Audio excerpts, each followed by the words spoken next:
excited? Yes, I am. It's Friday. December 11th. Yeah, which means what's happening on Friday? So today we watched the first of a two-part series on Shudder. Yeah. Joe Bob Saves Christmas, which is a Joe Bob Briggs segment. So he used to host Monster Vision, and I am really into this guy. I'm opening the dog treats just to keep them, they're looking at me. So anyway. So yeah, he's an old horror host, and just a lot of fun. He sort of breaks in and sort of makes fun of the movies a little bit.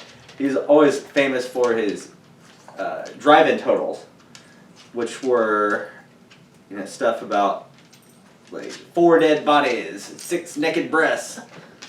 And he's sort of a hillbilly type.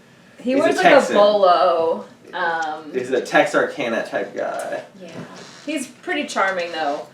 But I've noticed in his old age, like, he goes on old man rants sometimes. I'm just like... Those are the best. What the fuck? He loses me every once in a while. His rants are pretty epic. They can be epic, but I feel like sometimes they go off the rails. I love his rants, personally. Is why everybody else loves him, but... I love an old man. Sometimes I lose track. And his assistant is Darcy the Mail Girl, and she was like a porn star. And speaking of mail girls, there's a connection here, Bloomington. Oh yeah, there was one of his Former mail girls is now a lawyer in Bloomington. Yeah, pretty fun. Mm-hmm. Yeah, he's awesome. We went and saw him perform once. Yeah, he presented Repo Man at the Brown County Playhouse, which was an experience. And it was one of those things, they didn't announce that he was going to be there or anything, and we were there, we showed up, and I was like, ha! That's Joe Bob Briggs, I'm freaking out. And you were like, who, why would this guy be here? At that point, I didn't know who he was or why he would be there, but yeah, I was incredulous at the thought.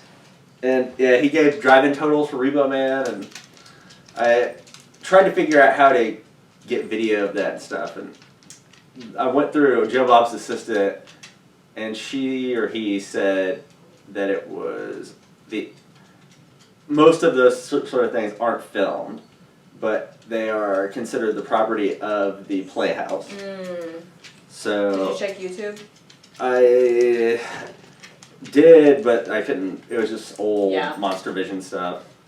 But anywho, So let's open the wine and then we'll get into the movie he showed. The first movie he showed. A white Riesling, one of my preferred white wines. That's cool. Yeah, I mean if I'm gonna drink white, right? Smells good.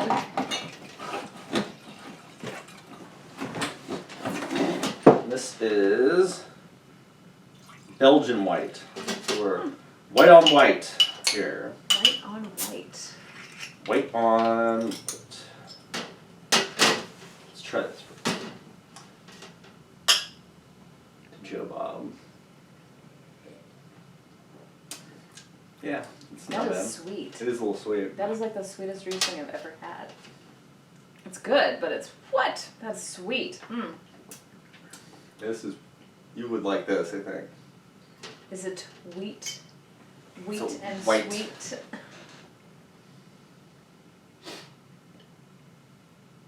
What do you think? No? Oh no. Maybe it's just after that. No, it's hoppy. Okay. Yeah, it's hoppy.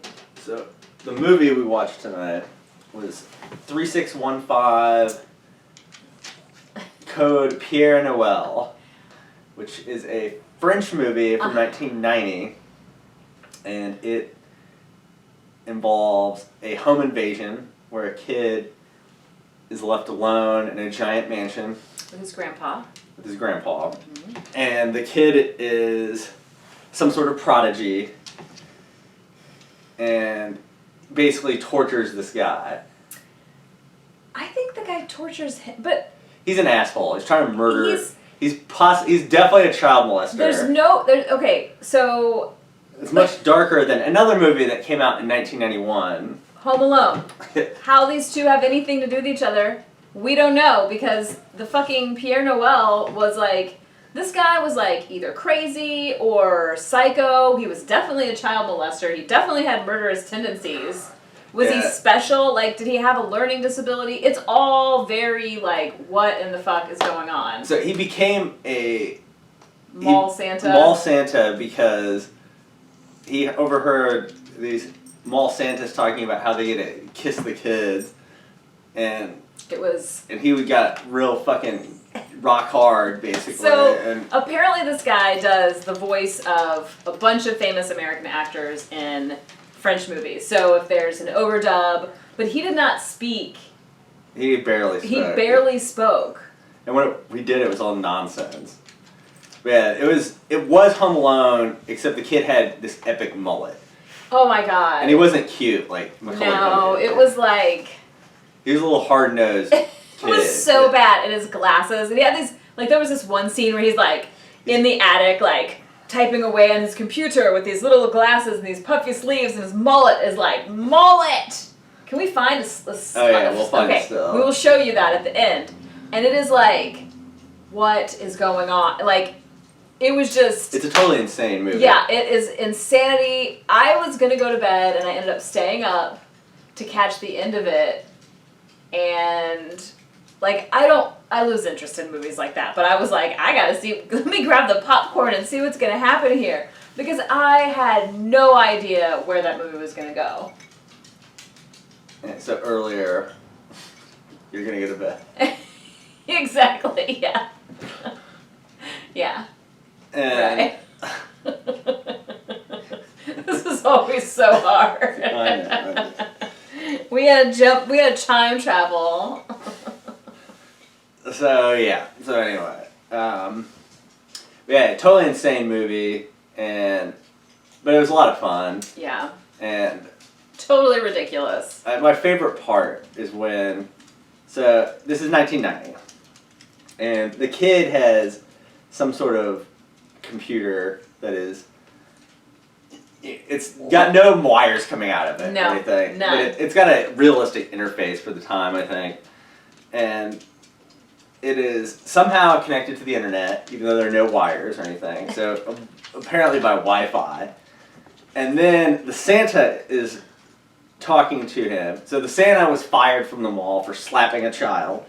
And then he's basically trying to get revenge on his boss, who is like the mall lady, the manager of the mall. Who's his mom? Who's the kid's mom.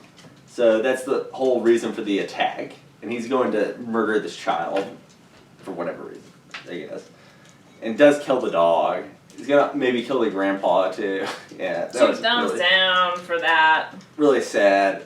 But he contacts this kid through the internet it was like through a kiosk. So yeah, at the time there were these kiosks where you could go and you could put a couple quarters in, or francs, and you could chat with people on the internet. And this kid is at home and he's like, "Dear Santa, are you real?" with his little shithead friend, and his friend's like, "Whoa, it's not real, da, da, da, da."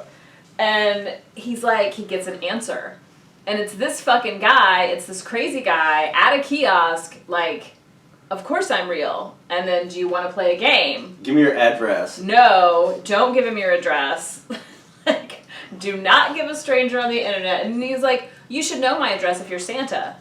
Smart kid. And then he runs out of quarters. And He's Santa, this homeless, crazy guy. But then he ends up getting the address by breaking it back into the mall and like somehow going through her HR file and shit. But in the meantime, he spray paints his beard and with the hair. with the snow, with like a can of that spray snow.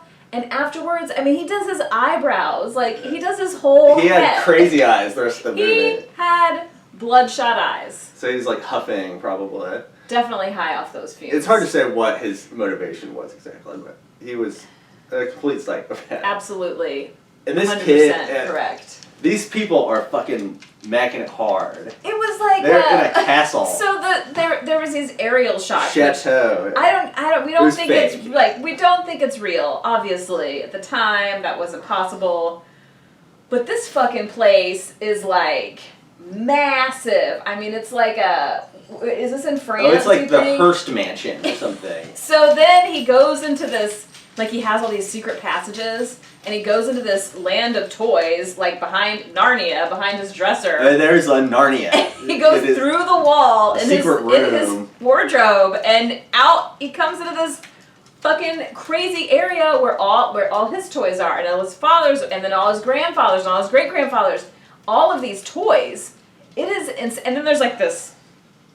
What is that? Like a bridge? It is a bridge through the toys, and then it comes out the other side through a refrigerator. It is. It's pretty fucking crazy. I mean, okay, I am going to recommend this if you are interested in seeing some ridiculous shit. Yeah, it is absurd. It's like, it is Home Alone, except way darker and way more unintentional comedy. But it was fun. It was a super fun movie. Yeah, for sure. So yeah, that's our night, and then we're probably gonna watch the second movie, which I haven't even really been paying attention to what it is, but anyhow, yep. So that's it. All right. Let's do this. Let's wrap it up. Day 11.